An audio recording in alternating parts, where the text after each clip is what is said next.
The seasons are starting to change here in the UK and the world over, in fact, with spring starting to pop its little head out here, there and everywhere. Despite days starting to lengthen and warm up slightly, a lot of us are still training indoors. So here's a few training ideas you can do and the equipment you might need to do it.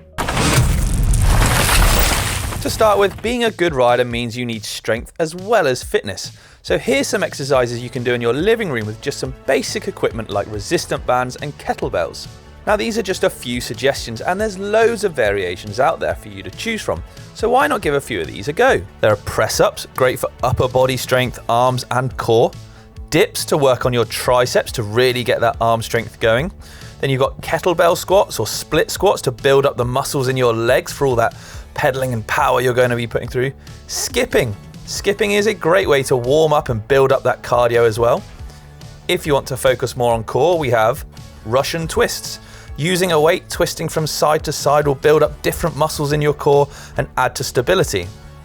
Then you have elastic bands, which can be used for resistance to really make a workout nice and hard.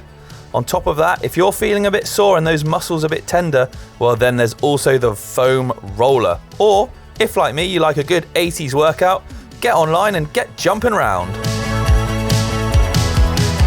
You smashed your home gym workout, nice one. You absolutely crushed those weights and destroyed that aerobics session you've been meaning to do, but you still want to ride your bike and the weather is horrible out. Now for a lot of us that'll mean turning to the turbo, but which one to choose? There's so many out there. Well, let's take a little look at a few. And if you have got a turbo and you want to go even further, you could even check out GCN training for some great plans on how to work out and get the most out of them. Amazing! Firstly, let's talk cost then, because these things can have a huge diversity in their pricing, starting from anything from around £100, $100 if you like, all the way up to over £1,000 for some of the fanciest direct drive ones out there. But do you really need to spend that much? Is it going to make that much of a difference? Well, let's have a little look. My advice here then, if you are just getting into the world of indoor training, then a basic wheel-on trainer is going to be more than enough for what you're going to need it for. You can still carry out perfectly good training plans, get a good workout with just this simple device, especially if you pair it up to wearing a heart rate monitor as well. You can train to heart rate really simply. If, though, you are looking to take your training to the next level, or you're really looking to make that first investment and make it count and last for a long time, then I would suggest going for a direct drive. They're going to be more reliable, they're going to be slightly quieter, they're going to give you better power readings, and therefore be able to train more accurately. But just be warned, if you are going to get a direct drive trainer, then you're probably looking at about a starting price of £400, but they will be a great tool to transform your training from beginner to beast. What about space then? How much room do these things actually take up? Well, that's definitely something you've got to worth considering. A wheel-on trainer folds up nice and neat and can be tucked away under the cupboard under the stairs or in with the Hoover and God knows what else you keep in there, so you can just bring it out when you need it. A direct drive, well, that's a bit more faff involved. Although some of them do fold up nice and neatly, they are a lot easier to have set up permanently if you've got a spare room or something like that. What really is the best type of turbo trainer for you? Well, there's many out there to choose from, and I think real-world examples are often quite useful, so I'll use myself this time. To begin with, I had a very basic A-frame, wheel-on, magnetically driven turbo trainer for a few reasons actually, because firstly, A, I didn't have a lot of cash to be spending on one with all the bells and whistles. B, I'd rather spend my money on my actual push bike at the time, which I know will resonate strongly with a lot of you out there. And C, well, I wasn't sure if I was going to get into it, so I didn't want this fancy pants piece of equipment just gathering dust in the corner if I was going to lose interest in turbo training. However, after a fair old period, I did begin to enjoy turbo training. Over the winter, I could notice that my fitness levels were improving, and this was having a direct correspondence with my enjoyment out on the trail. I was able to go for longer, more intense rides. And again, this then crossed over to my racing. I was getting better race results because I had much better fitness. So I decided to bite the bullet and then pursue it and go for an even better trainer, which is where I invested in a direct drive one.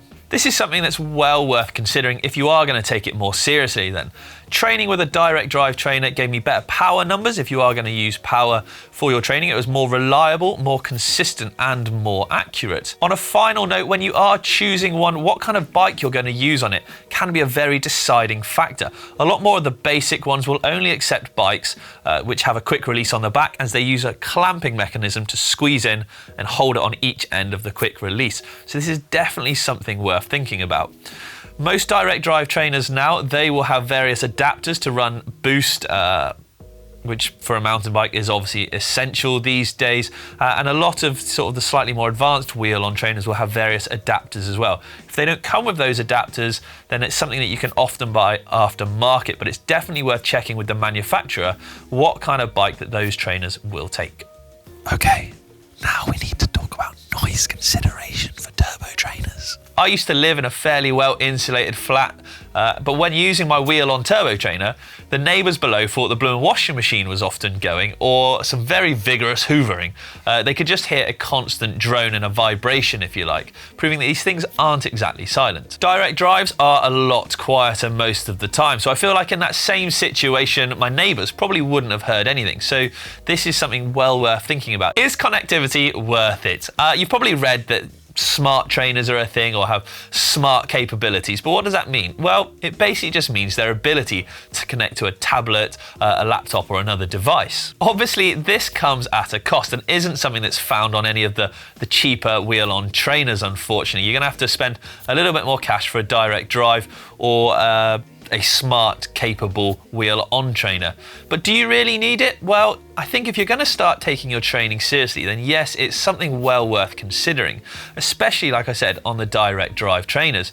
The power output's reliable, they're a lot smoother, the connectivity stays consistent, as does the power. Like I said, you don't get any wheel slipping, so the constant direct driving of that flywheel gives you a much smoother power reading also. What is functionality? Well, a cheaper machine will have fewer functions than a more expensive one, but it doesn't mean you can ride them with less experience, less intensity, if you like.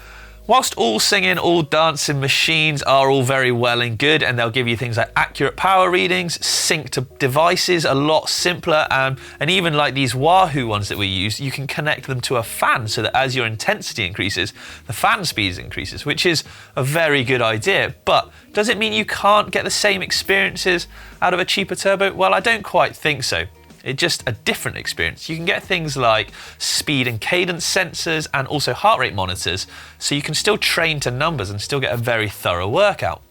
And whilst although these may not be as user-friendly or as simple and intuitive to use as the more expensive devices, it's no less of an experience. You can still do a lot of the same stuff. Right, that's it from me. Thank you very much for watching, everyone. Hopefully you're all a little bit clearer and have a better understanding now when it comes to choosing your first turbo trainer. But if you need a few more hints and tips or just a better understanding of how turbos work, then why not click the link in the description below for my video of beginner's guide to turbo trainers. But that's it from me. Thank you very much for watching, everyone. Happy riding, and I'll catch you next time.